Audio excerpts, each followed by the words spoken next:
Thanks. So I'm here from Dynatrace. I basically run what we call sales engineering at Dynatrace for the UK.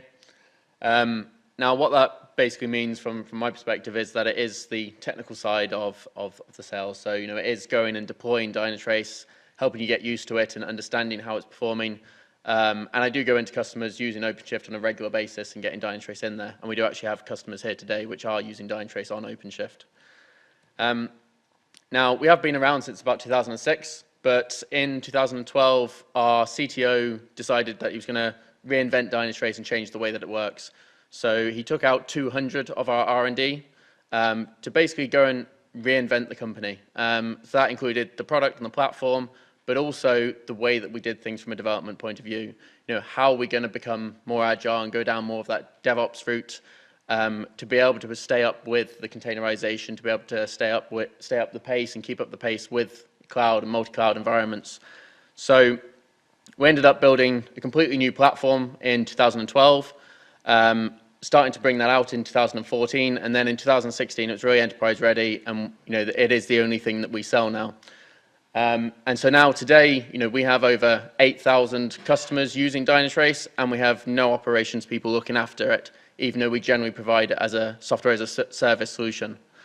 But in short, it is a software intelligence and monitoring type solution. So we're getting everything from code level transaction tracing, we're getting the database monitoring, we're getting the container monitoring, the Kubernetes node monitoring, but we're also getting the monitoring of things like your mainframes, your monolithic applications as well.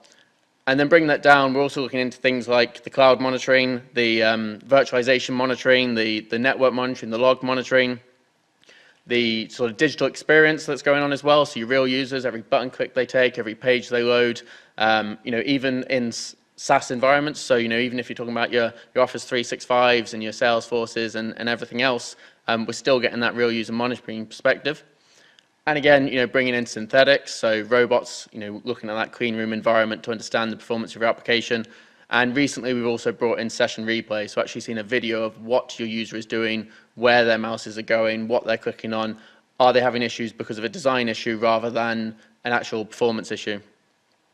And then all of this is wrapped around with an artificial intelligence engine to automatically go and find you those problems and automatically understand what there is there, and even take data from external sources and feed that in with context to provide that insight.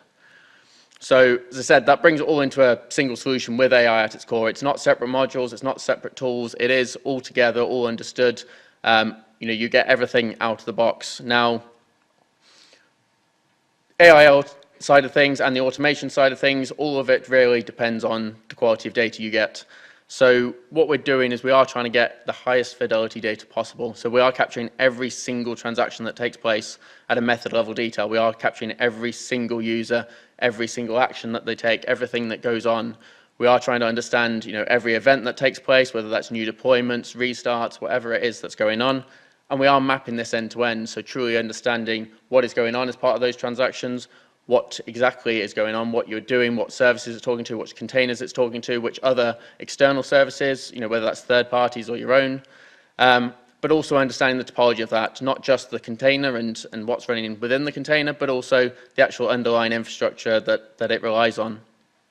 And as I said, this all goes into that deterministic AI, so not just time-based correlation, but also truly understanding what the impact of this is, what the cause of this is, how many users are impacted by this issue that's going on, and basically trying to get rid of those alert storms you often get with many of the traditional monitoring tools out there where, something goes wrong and you get a flood of 100 emails that come in. This is bringing it all together to say, this is your problem, this is your business impact, this is your cause, and this is what you need to go about and do it. So then very easily you can connect up to things like Ansible Tower to go and trigger that sort of self-remediation as well. So what we often are doing nowadays with customers is helping them go through their journey to their autonomous cloud. Now, this is a very simplistic view, but basically a lot of the time it starts with freeing up resources. Now, that may start with things like tool consolidation, because we have a lot of customers, especially the larger enterprises, where you have 50, 60, 70 tools out there all doing different forms of monitoring. And we can help sort of clean that up and narrow it down. and understand exactly what's going on. So you can remove not just resources from the servers you've got supporting it, but also in terms of the people you've got maintaining it, the people you've got creating alert thresholds, the people you've got setting it all up and managing all of that. And then we start to move across into enabling that self-drive. And of course, this is where the sort of platform as a service migration takes place with the OpenShift world. And again, where we sort of help coming into this is monitoring your application before and after. So monitoring it both in your original infrastructure as you then move that into OpenShift to understand how the performance is different, how it is better or worse, to understand your monolithic applications and what those individual services are within those, so you can start to break them down and easily break them up into the smaller containerized world to make it obviously more agile for you. And then again, continuing on to implementing those safety nets, so getting your unbreakable delivery pipeline. Basically, again, having Dynatrace throughout that so that not just did my unit or integration test pass, but has the performance got worse because of this? Has there been 10 more database statements? What exactly is it that's going on? Now, the reality around that is that it means that you can understand it far earlier on, and you can prevent these and make these changes far early on, because something takes an extra 10 database statements. In reality, it's going to perform absolutely fine, but when you scale that up and you put it through load, suddenly, if you've got 10 times the amount of database statements, your database is probably going to fall over. So it's about giving you that understanding and being able to break that pipe as soon as possible so that it can go back around and it can start again without having you get it all the way to production before you realize that something's going wrong. And then continuing on to changing culture and that sort of enterprise automation side as well.